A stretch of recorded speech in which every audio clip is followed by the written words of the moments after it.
Hello student, कैसे हैं आप सब लोग? होता हूँ आप सब अच्छे ही होंगे। तो आप सबको पता ही है, हमने क्लास 12 इंडियन इकोनॉमी का चैप्टर नंबर 2 स्टार्ट कर दिया है और चैप्टर का नेम है एग्रीकल्चर इंडस्ट्री एंड ट्रेड 1952 1990। तो हम आपको ऐसे चैप्टर पढ़ाते हैं जैसे कोई कहानी पढ़ रहे हो। हम इंडियन डेवलपमेंट वाली बुक को बिल्कुल ऐसे कहानी के तरीके बिल्कुल खत्म कर देंगे और बिल्कुल ईजी मेथड से मैं आपको खुद के नोट्स बना के लेकर आया हूँ। आपको इस वन शॉर्ट वीडियो में पूरा एंड तक आपने देख ली तो बिल्कुल ये चैप्टर बहुत अच्छे तरीके से समझ में आ जाएगा। तो आओ शुरू करते हैं, फिर वीडियो को स्टार्ट करते हैं। तो हमने आपको ये बताया था पहले चैप्टर में कि जब हमारा देश आज़ाद हुआ था उस टाइम की हमारी इंडियन इकोनॉमी कैसी थी, कि उस टाइम क्या क्या प्रॉब्लम थी, क्या क्या जब हमारे ब्रिटिशियन हमारे देश को छोड़ के गए तो क्या क्या दिक्कत आई हमारी कंट्री में। सब चीज़ हमने फर्स्ट चैप्टर में पढ़ा था कि जितनी भी प्रॉब्लम थी हमने सब उसमें पढ़ ली थी। अब हम सेकंड चैप्टर में ये करेंगे कि गवर्नमेंट को ये तो पता चल गई कि क्या क्या प्रॉब्लम थी, गवर्नमेंट ने उस प्रॉब्लम को सही करने के लिए कौन कौन से स्टेप लिए, क्या क्या करा, वो हम इस सेकंड चैप्टर में पढ़ेंगे। स्टूडेंट, हमें इस वाले चैप्टर में बस 3 चीज़ें पढ़नी है। सबसे पहला जो इंडस्ट्रियल सेक्टर था उसको सही करने के लिए गवर्नमेंट ने क्या क्या करा, एग्रीकल्चर को सही करने के लिए गवर्नमेंट ने क्या क्या करा, फॉरेन ट्रेड को सही करने के लिए गवर्नमेंट ने क्या क्या करा। बस ये चैप्टर पढ़ना है हमें, बस ये 3 टॉपिक पढ़ना है चैप्टर में और बिल्कुल चैप्टर हो जाएगा खत्म। तो आप वीडियो को स्टार्ट करते हैं, दिखाते हैं आपको उसके बनाए हुए हमारे नोट और बिल्कुल स्किप मत करिएगा, वीडियो को बहुत अच्छे तरीके से पढ़िएगा। ना समझ में आए तो कमेंट बॉक्स में कहना कि सर नहीं समझ में आई। सो स्टूडेंट, ये मेरे नोट्स हैं मैं जो आपको दिखा रहा हूँ, बिल्कुल आपको ऐसी तरीके से लिखना ही है। बेफिक्र रहो, आप सुन लो बस पूरी वीडियो को। मैं इसके नोट्स की जो फोटो है वो डिस्क्रिप्शन में अपलोड कर दूंगा, आप बेफिक्र रहो, बस वीडियो सुनो बिल्कुल अच्छे तरीके से, बिल्कुल कहानी की तरह। तो स्टूडेंट, मैंने आपको बताया चैप्टर का नेम है agriculture industry and trade 1950 to 1990। तो सबसे पहले ये जान लो आप, जब हमारा देश आज़ाद हुआ, ठीक है, तो हमारे कंट्री ने उस टाइम 3 टाइप्स की इकोनॉमी हुआ करती थी। सबसे पहली market economy, social economy, mix economy. Market economy होती है जिसमें इकोनॉमिक डिसीजन मार्केट लेगी। सोशल इकोनॉमी वो होती है जिसमें इकोनॉमिक डिसीजन गवर्नमेंट लेगी। मिक्स इकोनॉमी होती है जिसमें इकोनॉमिक डिसीजन मार्केट और गवर्नमेंट दोनों लेगी। तो जब हमारा देश आज़ाद हुआ तो हमारी कंट्री ने मिक्स इकोनॉमी सिस्टम को चॉइस करा। मिक्स इकोनॉमी सिस्टम कौन सा होता है? जिसमें गवर्नमेंट और मार्केट दोनों डिसीजन लेगी, ठीक है। तो जब हमारा देश आज़ाद हुआ, हमारी कंट्री को पता चली कि हमारी कंट्री में ये प्रॉब्लम हो रही है, हमें तो सही करना पड़ेगा। तो गवर्नमेंट ने क्या करा, एक प्लानिंग कमीशन बनाई, ठीक है। प्लानिंग कमीशन आप पढ़ते हैं स्टूडेंट। प्लानिंग कमीशन क्या थी? प्लानिंग कमीशन 1950 में बनाई गई थी, ठीक है।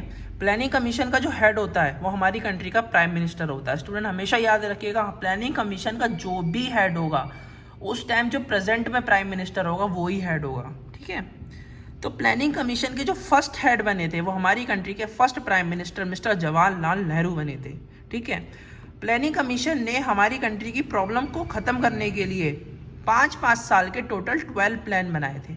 बिल्कुल ध्यान से सुनिएगा, प्लानिंग कमीशन ने क्या करा, प्लानिंग कमीशन को पता चला कि ये सब प्रॉब्लम हो रही है हमारी कंट्री में, तो प्लानिंग कमीशन ने कहा कि हम इस प्रॉब्लम को ख़त्म करने के लिए 5-5 साल के टोटल 12 प्लान बनाएंगे। जो फर्स्ट प्लान स्टार्ट हुआ था 1 अप्रैल 1951 को और ख़त्म हुआ 31 मार्च 1956 को। फिर आगे ही ऐसे ही चलते रहे, हर 5-5 साल के गैप के बाद ही आगे ऐसे ही चलते रहे। उसका स्टूडेंट आपको दिखाते हैं कैसे कैसे प्लान चले थे। फर्स्ट प्लान मैंने आपको बताया 1951 से 1956, सेकंड प्लान वही 1956 से 1961, थर्ड प्लान 1961 से 1966। ये 5-5 साल के गैप से चलते रहे। अब स्टूडेंट आप यहाँ पे ध्यान दीजिएगा, थर्ड प्लान ख़त्म तो हुआ 1966 में, बस फोर्थ प्लान स्टार्ट हुआ 1969 में। अब यह 3 साल कहाँ गए भाई? तो स्टूडेंट जब थर्ड प्लान खत्म हुआ था उसके बाद गवर्नमेंट ने एक साल के 3 प्लान बनाए, ये चेक करने के लिए कि जो हमारे 5 ईयर प्लान है वो सही काम कर रहे हैं या नहीं। पहला गैप यहाँ पे आया स्टूडेंट। उसका फोर्थ प्लान स्टार्ट हुआ 1969 से 74, फिर वही 74 से 79 फिफ्थ प्लान। अब उसके बाद 1 साल का स्टूडेंट यहाँ पे गैप आया। यहाँ पे 79 पे प्लान खत्म हुआ, फिफ्थ प्लान, बस 6th वाला प्लान जो स्टार्ट हुआ वो 1980 में स्टार्ट हुआ। यहाँ पे स्टूडेंट 1 साल का गैप इसलिए आया था क्योंकि गवर्नमेंट चेंज हुई थी, इस वजह से यहाँ पे गैप आया था। उसके बाद 7th प्लान 1985 से 1990। अब स्टूडेंट यहाँ देखिए 8th प्लान हमारा 2 साल के बाद स्टार्ट हुआ, 1992 में स्टार्ट हुआ। 2 ईयर का यहाँ पे गैप आया। यहाँ पे गैप आया था स्टूडेंट क्योंकि कुछ इकोनॉमिक्स के चेंजेस हुए थे। उसके बाद एट्थ प्लान के बाद 9th 10th 11th 12th ये सब प्लान 5 ईयर के गैप से चलते रहे, कोई चेंजेस नहीं आया। पहला चेंज कहाँ पे आया था स्टूडेंट, जहाँ पे थर्ड प्लान के बाद वहाँ पे 3 साल का गैप आया। दूसरा चेंज आया स्टूडेंट 5th प्लान के बाद 1 साल का गैप आया। फिर तीसरा चेंज आया 8th प्लान के बाद 2 साल का गैप आया। बस ये 3 गैप आया, उसके बाद प्लानिंग ऐसे चलते रहे जैसे 5-5 साल के गैप से चलने थे वैसे चलते रहे। उसके बाद स्टूडेंट 2017 के बाद ये प्लान नहीं बनाए गए।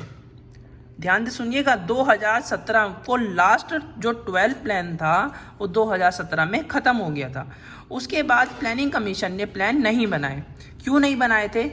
क्योंकि 1 जनवरी 2015 में नीति आयोग आ गया था। नीति आयोग की फुल फॉर्म है national institution of transforming India.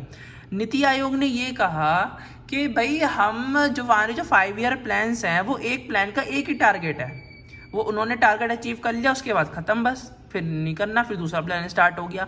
But NITI Aayog ने ये कहा कि कुछ कॉमन गोल्स हैं, कुछ लॉन्ग टर्म प्लान है जो हमें लंबे टाइम तक अचीव करने पड़ेंगे, तो इस वजह से 5 ईयर प्लान को ख़त्म कर दिया गया था।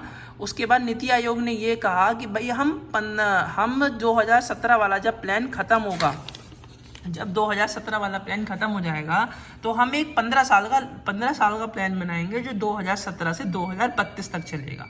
अब स्टूडेंट यहाँ पे एक पॉइंट ध्यान रखिएगा कि नीति आयोग आया तो 2015 में था, बट उसने प्लान करना 2017 में स्टार्ट करा। उसने ये कहा था कि जब ये 2017 वाला 5 ईयर प्लान ख़त्म होगा उसके बाद हम प्लान बनाएंगे जो 2017 से 2032 तक चलेगा। अब क्यों कहा था नीति आयोग ने ऐसा, वो पढ़ लेते हैं हम। तो कुछ लॉन्ग टर्म गोल्स थे, लंबे टाइम तक जो अचीव करने थे, कुछ कॉमन गोल्स थे प्लानिंग के। तो सबसे पहला ये था इकोनॉमिक ग्रोथ। इकोनॉमिक ग्रोथ का मीन्स होता है स्टूडेंट, मीन्स जीडीपी का बढ़ना। ऑल कंट्री का फर्स्ट मोटिव ये रहता है कि हमारी जीडीपी ग्रो करे। तो ये एक लॉन्ग टर्म प्रोसेस है भैया, जब तक कंट्री है, जब तक हमारी सब चीज़ें हैं, तो जब तक हर कंट्री यही चाहती है कि हमारी जीडीपी बढ़ती रहे। तो ये लॉन्ग टर्म प्रोसेस है। ऐसा तो नहीं कि एक साल कंट्री ने चाहा कि हमारी जीडीपी बढ़े, अगले साल उसने कह दिया कि नहीं कोई ज़रूरत नहीं है, रहने दो, मत बढ़ाओ, ऐसा नहीं है ना। तो हमेशा जीडीपी ग्रो करेगी तभी बेनिफिट होता है कंट्री को। तो ये एक लॉन्ग टर्म प्रोसेस है, लॉन्ग टर्म प्रोसेस कह रहा हूँ, लॉन्ग टर्म गोल है, ठीक है। इस वजह से नीति आयोग ने ये कहा था। दूसरा मॉडर्नाइजेशन मीन्स टेक्नोलॉजी को इम्प्रूव करना। अगर मान लो कोई लेडीज़ है, वो अपने हाथ से कपड़े बना रही है, तो पूरे दिन में एक कपड़ा बनाएगी या 2 दिन में एक कपड़ा बनाएगी। बट अगर मशीन से वही कपड़े बनेंगे तो एक दिन में 100-200 कपड़े बन जाएंगे। तो यही है कि टेक्नोलॉजी को इम्प्रूव करो, इससे प्रोडक्शन ज़्यादा होगा। ये भी एक लॉन्ग टर्म गोल्स था। उसके बाद सेल्फ रिलायंस और self sufficiency. Self sufficiency means होता है स्टूडेंट, मीन्स अपनी कंट्री में इतना प्रोडक्शन कर लो कि किसी से मांगने की नीड ना पड़े। आपने सुना ही होगा सेल्फ सफिशिएंट हो जाओ, भाई माँ बाप कहते हैं सेल्फ सफिशिएंट हो जाओ। हर चीज़ सेल्फ सफिशिएंट का मतलब यही होता है स्टूडेंट। यहाँ पे इसका मतलब ये दिखाया गया है कि नीति आयोग ने कहा कि हमारा सेल्फ सफिशिएंट एक लॉन्ग टर्म गोल्स है, हमेशा हमें बहुत टाइम तक अचीव करना है कि अपनी कंट्री में इतना प्रोडक्शन कर लो कि किसी से मांगने की नीड ना पड़े। दूसरी इक्विटी। इक्विटी क्या होती है स्टूडेंट, कि गरीब लोगों और अमीर लोगों के बीच में इक्वालिटी बनाना, मतलब इक्वल रखना दोनों को। तो ये कि पॉवर्टी होती है। पॉवर्टी का मीन्स होता है स्टूडेंट, जो गरीबी होती है ना, जैसे गरीबी होती है वो सब पॉवर्टी होती है। तो पॉवर्टी को ख़त्म करना मतलब मीन्स गरीबी को ख़त्म करना। गरीबी को ख़त्म कर दोगे तो गरीब जो है वो उनका भी थोड़ा बहुत पैसा रहेगा, तो पुअर जो रिच पीपल थे और पुअर पीपल के बीच में इक्वलिटी हो जाएगी, इक्विटी हो जाएगी। उसके बाद स्टूडेंट अब ये देखते हैं अचीवमेंट क्या क्या हुए 5 ईयर प्लान से। जो हमारे 5 ईयर प्लान हमारी गवर्नमेंट ने बनाए थे उससे कुछ तो अचीवमेंट हुआ होगा। तो क्या क्या अचीवमेंट हुआ? सबसे पहला, हमारी कंट्री की जो नेशनल इनकम थी वो बढ़ गई थी। दूसरा, एग्रीकल्चर में डेवलपमेंट होने लगी थी। कंज्यूमर गुड अवेलेबल हो गए थे, लाइक शुगर केन हो गया, टूथपेस्ट हो गया। इकोनॉमिक में इंफ्रास्ट्रक्चर हुआ, बेसिक फैसिलिटीज़ जो थी वो डेवलप होने लगी, like roadways, road, internet etcetera. हमारी कंट्री में इन्वेस्टमेंट जो थी वो इंक्रीज़ हो गई थी, मतलब जो बाहर के लोग थे वो हमारी कंट्री में ज़्यादा इन्वेस्ट कर रहे थे 5 ईयर प्लान के बाद। अब स्टूडेंट यहाँ से मेन टॉपिक स्टार्ट होता है, बिल्कुल ध्यान से सुनिएगा। मैंने आपको 3 चीज़ें बताई थी, इंडस्ट्री, एग्रीकल्चर और ट्रेड। ये 3 प्रॉब्लम को ख़त्म करने के लिए गवर्नमेंट ने क्या क्या करा? सबसे पहला इंडस्ट्रियल पॉलिसी बनाई थी। इंडस्ट्री की जो प्रॉब्लम थी उनको ख़त्म करने के लिए गवर्नमेंट ने इंडस्ट्रियल पॉलिसी बनाई। फर्स्ट आईपीआर की फुल फॉर्म होती है स्टूडेंट इंडस्ट्री पॉलिसी रेवोल्यूशन। लिख लीजिए आप कहीं पे। फर्स्ट आईपीआर 1948 में बनाई थी, बट गवर्नमेंट ने 1948 के आईपीआर को ख़त्म करके 1956 में बनाया। आईपीआर 96 में गवर्नमेंट ने ये कहा कि हमारी कंट्री में जितनी भी इंडस्ट्री हैं उन सबको हम 3 कैटेगरीज में डिवाइड करेंगे। कैटेगरी ए में टोटल 17 इंडस्ट्रीज होंगी, like atomic power, railway, defence equipment, ये कैटेगरी ए में होंगी। कैटेगरी बी में टोटल 12 इंडस्ट्रीज होंगी, like cement, textiles etcetera. But category A में जितनी भी इंडस्ट्रीज होंगी वो गवर्नमेंट के पास होंगी। कैटेगरी बी में जितनी भी इंडस्ट्रीज होंगी उन्हें ओपन तो गवर्नमेंट ही करेगी, बट अगर गवर्नमेंट उसे नहीं चला पाई या कुछ हैंडल नहीं कर पाई तो वो सब उसकी ओनरशिप प्राइवेट सेक्टर को ट्रांसफर कर देगी। कैटेगरी सी में वो इंडस्ट्रीज आएंगी जो ए और बी में नहीं आई। ठीक है, सबसे पहला तो गवर्नमेंट ने ये करा। दूसरा करा इंडस्ट्रियल लाइसेंसिंग। गवर्नमेंट ने 1951 में इंडस्ट्रियल लाइसेंसिंग कर दिया था। मतलब इसमें गवर्नमेंट ने ये कहा कि अगर आप कोई भी इंडस्ट्री खोलता है तो उसे गवर्नमेंट से लाइसेंस लेने का पड़ेगा, कंपलसरी है, लेना ही पड़ेगा।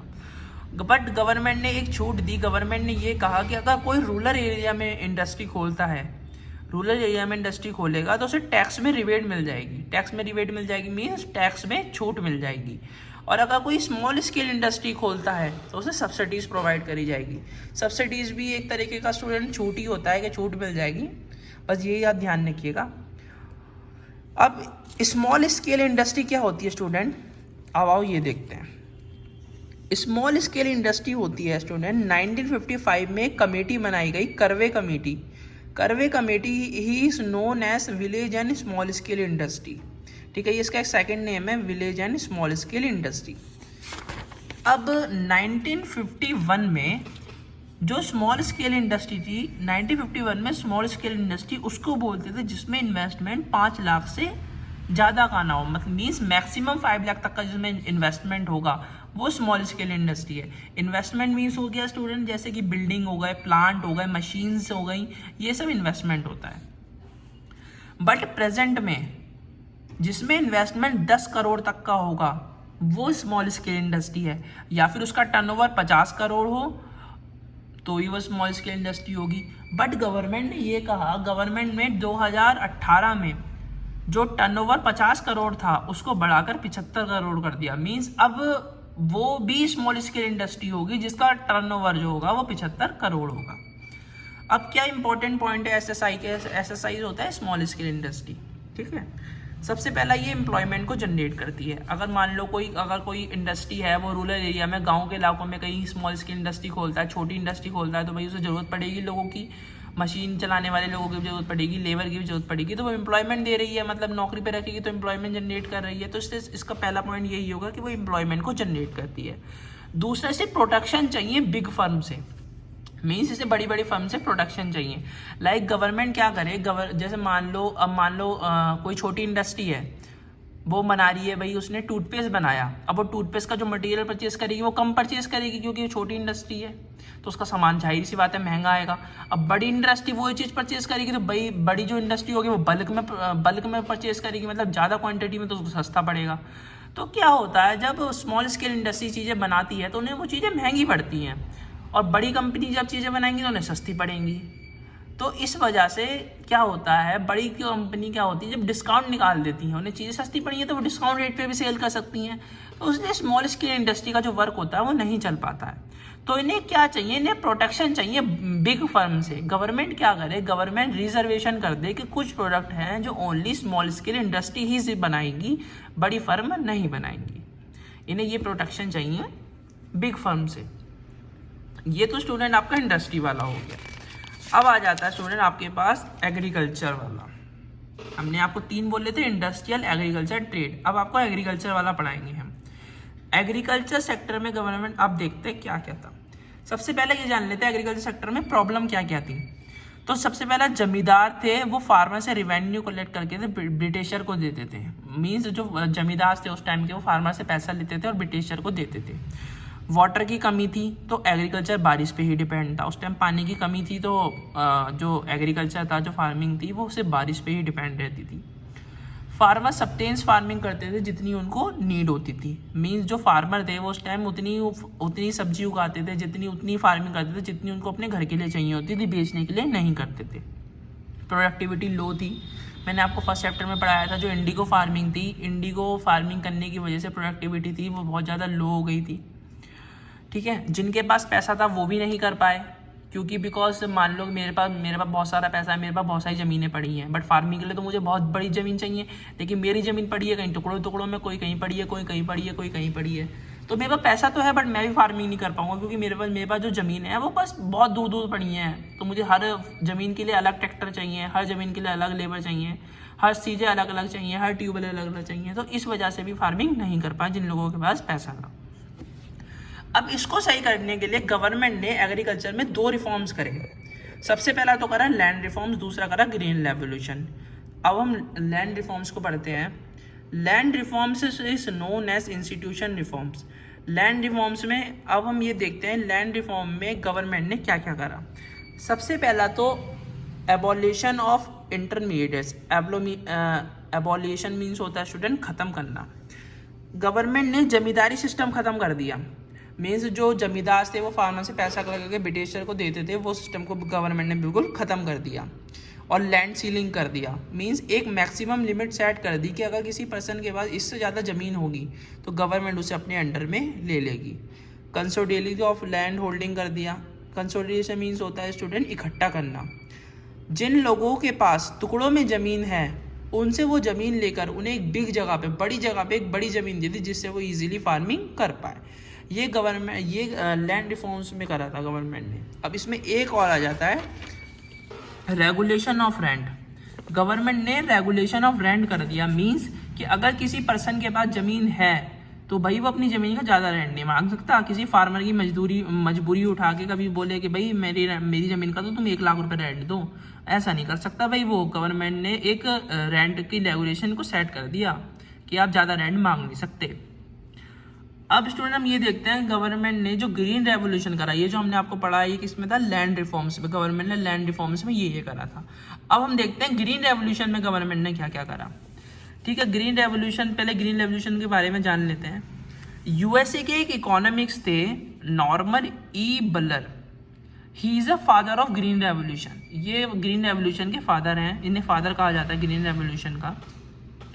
इंडिया में ग्रीन रेवोल्यूशन MS स्वामीनाथन ने किया था।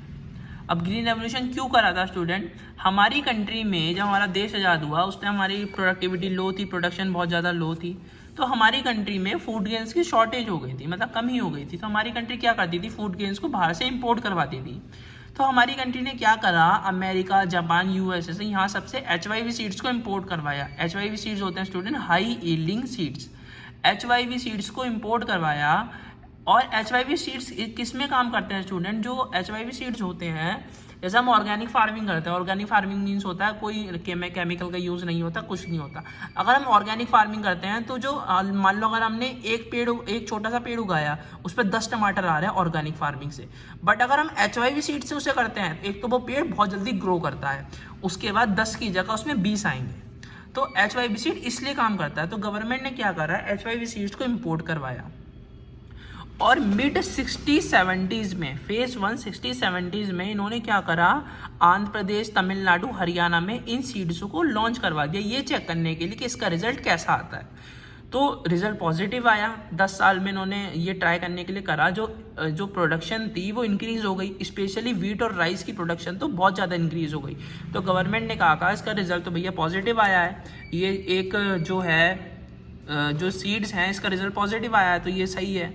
तो गवर्नमेंट ने क्या करा, मिड 70s-80 में इसे पूरे इंडिया में लॉन्च कर दिया कि अब इसे हर जगह आप लॉन्च कर दीजिए, इससे प्रोडक्शन जो है वो अच्छा इंक्रीज़ हो जाएगा।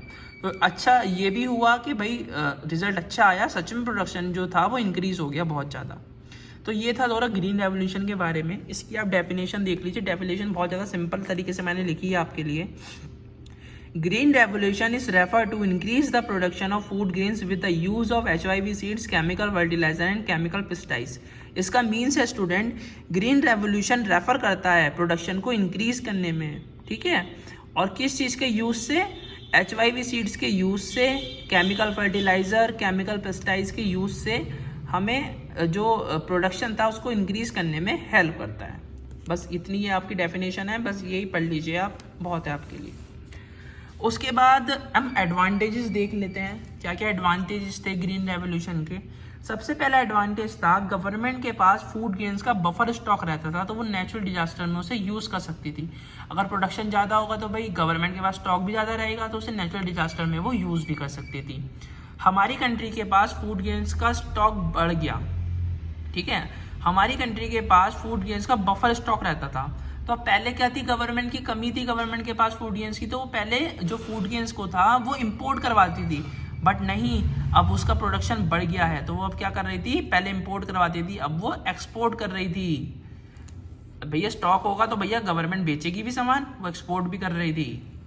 क्या डिसएडवांटेज रहे ग्रीन रेवोल्यूशन के? सबसे पहला डिसएडवांटेज रहा HYV सीड्स महंगे थे, मतलब HYV सीड जो थे वो कॉस्टली थे, तो उसे पुअर फार्मर जो थे वो परचेस नहीं कर पा रहे थे। और इसमें मैंने आपको डेफिनेशन में भी पढ़ाया था, with the use of chemical fertiliser and chemical pesticides, इसमें केमिकल का यूज होता है, इसलिए इस वजह से थोड़ा हेल्थ के लिए भी रिस्क रहते थे। उसके बाद एग्रीकल्चर सब्सिडीज। अब गवर्नमेंट ने क्या करा, गवर्नमेंट ने कहा कि भाई HYV सीड्स है कॉस्टली, बहुत महंगे हैं, और जो वो है जो फार्मिंग है वो अभी भी रिस्की बिजनेस है, भैया पानी की कमी है, तो गवर्नमेंट ने कहा कि हम फार्मर को सब्सिडीज प्रोवाइड करेंगे। सब्सिडीज मतलब एक तरीके से पैसा प्रोवाइड करेंगे जिससे कि वो फार्मिंग कर पाए। तो इस पे स्टूडेंट डिबेट हुए। कुछ इकोनॉमिक्स थे उन्होंने ये कहा कि भाई सब्सिडीज देना सही है। कुछ इकोनॉमिक्स थे उन्होंने ये कहा कि सब्सिडीज देना गलत है, नहीं देनी चाहिए हमें फार्मर को। तो ये डिबेट हुए थे, इसके बारे में भी एक टॉपिक है, ये आप बिल्कुल सही से पढ़ लीजिएगा। सबसे पहला हम उसके बारे में पढ़ते हैं, इकोनॉमिक्स फेवर सब्सिडीज वर्च्यू, मतलब जो उसके फेवर में थे। दूसरे थे इकोनॉमिक्स अगेंस्ट वाइज, मीन्स जो उसके फेवर में नहीं थे। सबसे पहले हम उनके बारे में पढ़ते हैं जो उनके फेवर में थे। तो एग्रीकल्चर, उन्होंने ये कहा था कि एग्रीकल्चर अभी भी रिस्की बिजनेस है, ये मानसून पे ही, बारिश पे ही डिपेंड है, इसलिए हमें जो सब्सिडीज़ है वो प्रोवाइड करनी चाहिए। और दूसरा ये कहा था कि फार्मर के पास पैसे भी नहीं है कि जो वो सीड्स हैं उन्हें परचेज कर पाएँ, इतने भी पैसे नहीं है उनके पास, इसलिए हमें सब्सिडीज़ को प्रोवाइड करना चाहिए। अब जो इकोनॉमिक्स उसके फेवर में नहीं थे, उन्होंने ये कहा कि जो अगर हम सब्सिडीज़ देंगे तो इससे पुअर फार्मर को नहीं, रिच फार्मर को बेनिफिट होगा, क्योंकि आपको पता ही है जो भैया बड़े बड़े लोग होते हैं उनका पैसा वैसा भी है, तो वो फिर फ़ायदा उठा लेंगे, गरीबों तक तो वो चीज़ें पहुँच ही नहीं पाएंगी। तो इन्होंने ये कहा कि अगर हम सब्सिडीज़ देंगे ना तो पुअर फार्मर को नहीं, रिच फार्मर को ही बेनिफिट होगा। और दूसरा, गवर्नमेंट के ऊपर बर्डन भी आ जाएगा। ये दो आप बिल्कुल पढ़ लीजिएगा ध्यान से, बाकी मैं नोट्स तो आपको अपलोड ही कर दूंगा, एक बार उसमें भी रीड मार दीजिएगा, बस बाकी आप सुन लीजिए जो मैं कहता जा रहा हूँ। उसके बाद दो आपके टॉपिक मैंने ख़त्म कर दिए, इंडस्ट्री वाले, एग्रीकल्चर वाले, और एक अब लास्ट आ जाता है फॉरेन ट्रेड पॉलिसी। ये लास्ट टॉपिक रहेगा, इसके बाद आपका चैप्टर हो जाएगा फिनिश। तो फॉरेन ट्रेड किसको बोलते हैं स्टूडेंट? सबसे पहला आप ये ध्यान रखिए, जो इंपोर्ट और एक्सपोर्ट की ट्रेड होती है उसको फॉरेन ट्रेड बोलते हैं, ठीक है। मतलब मीन्स हमारी कंट्री से जो सामान बाहर जा रहा है, विदेश में जा रहा है, वहाँ से सामान हमारी कंट्री में आ रहा है, उस ट्रेड, जो वो ट्रेड हो रही है उस ट्रेड को ही फॉरेन ट्रेड बोलते हैं। अब फॉरेन ट्रेड में क्या क्या करा गवर्नमेंट ने? सबसे पहला इंपोर्ट सब्स्टिट्यूशन कर दिया। मीन्स गवर्नमेंट ने ये कहा जो हम अपनी कंट्री में बना सकते हैं उसको बाहर से मंगवाना बंद कर दो। गवर्नमेंट ने ऐसा क्यों कहा था, क्यों ऑब्जेक्टिव था, क्या मोटिव था इंपोर्ट सब्स्टिट्यूशन का? सबसे पहला तो fall in foreign exchange rate हो रहा था। Fall in foreign exchange rate का मीन्स मतलब ये है स्टूडेंट कि हमारे पास जो थी वो फॉरेन करेंसी की स्टॉक जो थी वो खत्म हो रही थी। फॉरेन करेंसी किस लिए काम आती है स्टूडेंट? अगर मान लो कि हम दूसरी कंट्री से कोई सामान मंगवाते हैं तो हम उसको बदले में हमारी कंट्री के पैसे नहीं देंगे, हमें उसको बदले में उसकी कंट्री का ही डॉलर देना पड़ेगा। तो हमारे पास उस करेंसी की स्टॉक जो थी वो ख़त्म हो रही थी। इस वजह से गवर्नमेंट ने ये कहा कि जो हम अपनी कंट्री में जो चीज़ बना सकते हैं उसको बाहर से मंगवाना बंद कर दो। और दूसरा रीज़न ये था कि इंडिया का जो प्रोडक्ट था वो फॉरेन के प्रोडक्ट को कंप्यूट नहीं कर पा रहा था, मतलब उससे आगे नहीं निकल पा रहा था। तो इस वजह से भी रीज़न था कि इन्होंने इंपोर्ट सब्स्टिट्यूशन कर दिया। उसका टैरिफ्स करा इन्होंने। टैरिफ में क्या करा इन्होंने, जो इंपोर्ट एक्सपोर्ट की ट्रेड पे जो टैक्स लगाया जाता है उसको टैरिफ बोलते हैं। ध्यान रखिएगा, एक नॉर्मल जो होता है उस पर टैक्स बोलते हैं, बट जो इंपोर्ट और एक्सपोर्ट की ट्रांजैक्शन पे, ट्रेड पे जो टैक्स लगाया जाता है वो टैरिफ होता है। तो गवर्नमेंट ने क्या करा, इंपोर्ट पे टैक्स लगा दिया, इंपोर्ट पे टैरिफ लगा दिया कि अगर बाहर से कोई सामान मंगवाता है तो उसे टैक्स देना होगा। और कोटास, गवर्नमेंट ने एक मैक्सिमम लिमिट सेट कर दी कि एक इंडिविजुअल बाहर से सिर्फ इतना ही सामान मंगवा सकता है, इससे ज़्यादा नहीं मंगवा सकता। गवर्नमेंट ने लिमिट सेट कर दी, इसको ध्यान रखिएगा। तो हमने आपको स्टूडेंट सब पढ़ा दिया है, हमने आपको इंडस्ट्री वाला पढ़ा दिया कि इंडस्ट्री में क्या क्या प्रॉब्लम थी, कैसे सही करा। एग्रीकल्चर पढ़ा दिया, एग्रीकल्चर में कैसे कैसे प्रॉब्लम थी, क्या क्या कैसे सही करा। फॉरेन ट्रेड पॉलिसी भी मैंने आपको पढ़ा दिया कि फॉरेन ट्रेड में जो प्रॉब्लम थी उसको सही करने के लिए गवर्नमेंट ने क्या क्या करा। तो स्टूडेंट, आपको अगर ये वीडियो अच्छी लगती है तो सब्सक्राइब करिएगा चैनल को, क्योंकि मुझे बहुत सपोर्ट चाहिए आपकी। और अगर मैं इस वीडियो के डिस्क्रिप्शन में नोट्स की फ़ोटो भी अपलोड कर रहा हूँ, आप बेफिक्र रहिए। और ये मेरी इंस्टाग्राम आईडी आपको शो हो रही है। अगर कोई भी कन्फ्यूजन क्रिएट होती है, कुछ भी समझ में नहीं आता, तो मुझे बेफिक्र एनी टाइम किसी भी टाइम मैसेज कर सकते हो, मैं आपको हैंड टू हैंड भी रिप्लाई कर दूँगा। तो मिलते हैं फिर किसी नेक्स्ट वीडियो में किसी नए कंटेंट के साथ।